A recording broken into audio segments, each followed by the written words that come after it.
For quite a long time, I didn't really know what it meant to struggle, not in school at least. I coasted through classes without needing much effort, which meant I never learned how to study or manage my energy. So when I signed up for one too many APs that I could control in sophomore year, I did it without much hesitation. I thought I could push through it the same way I always had. At first, things went well enough, but under the surface, my habits weren't sustainable and I wasn't pacing myself. I wasn't studying effectively and I didn't see how quickly the cracks were forming, and it was the first time I really felt the weight of academic expectations. The pressure built slowly, so at first I just completely ignored it. I thought it was just me being tired or something. I just didn't sleep enough. But despite the comfort of ignorance, I couldn't I couldn't hold up for much longer. My mom saw the signs before I did, urging me to slow down and to rest and to like just find a different way around, and to recognize that I might be burning out. But I didn't listen, and I was stubborn and convinced that I could still push through. I didn't want to admit that I was failing because I hadn't experienced much failure previously. Uh, I just didn't want to admit that my grades were crashing and I wasn't taking care of myself. By the end of the year, just about everything fell apart from my grades to my health, and I was left blaming everything. My circumstances, my choices, even a car crash that I barely remember from when I was like 3 or 4. I always wondered if it had to do with my fragile health, but now at that time I saw a lot of reason to blame it. And similarly to the soldiers and the things they carried, who carry visible gear and invisible weight, I carried far more than I could take and more than I realized. Lieutenant Cross holds onto a version of himself that he can't sustain, blaming himself for things beyond his control,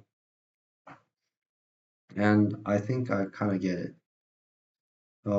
Especially when uh, O'Brien's novel reminds me so much that emotional burdens don't need to come from just war. They can come from expectations, fear of failure, and refusal to let go.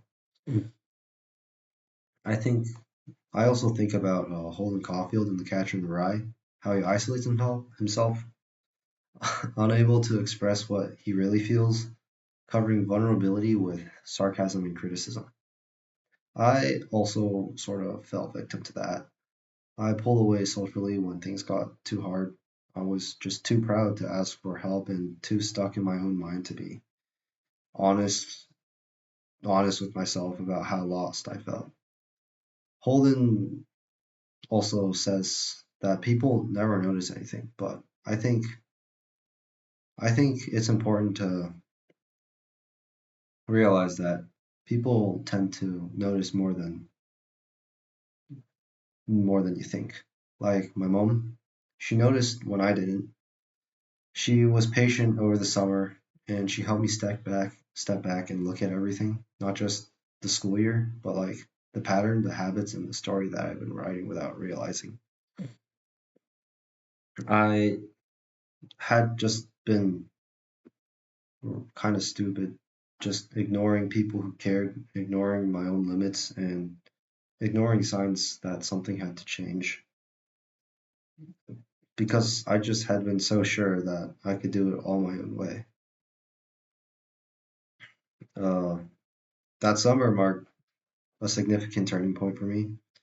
I started this year, junior year, very differently, not just with better study habits, but with a better understanding of myself. I dropped the idea that strength meant ignoring pain. I started to see that progress isn't just about never failing, it's about learning why you felt and not repeating it. It's about learning from your mistakes. There was this line in The Great Gatsby that used to sound rather romantic to me. Um, I think it was when Nick says, "So we beat on, boats against the current, borne back ceaselessly into the past." But now it sounds to me more like a warning that if you keep rowing towards an illusion uh, that might not be achievable, you might miss a lot of given opportunities that are right in front of you. This past year hasn't been perfect, but I think I've been very honest with myself and I've learned how to pace myself, when to ask for help, and how to just recognize when I'm clinging too tightly to an unsustainable goal. Uh, Somewhat similarly to Norman Boker, uh, who did circles around the lake trying to find a way to talk about the lore. I'm learning to name what I can carry, uh, even if it's uncomfortable, because I feel like once I can put a finger on it, once I can name it, I can start I can just start to let it go.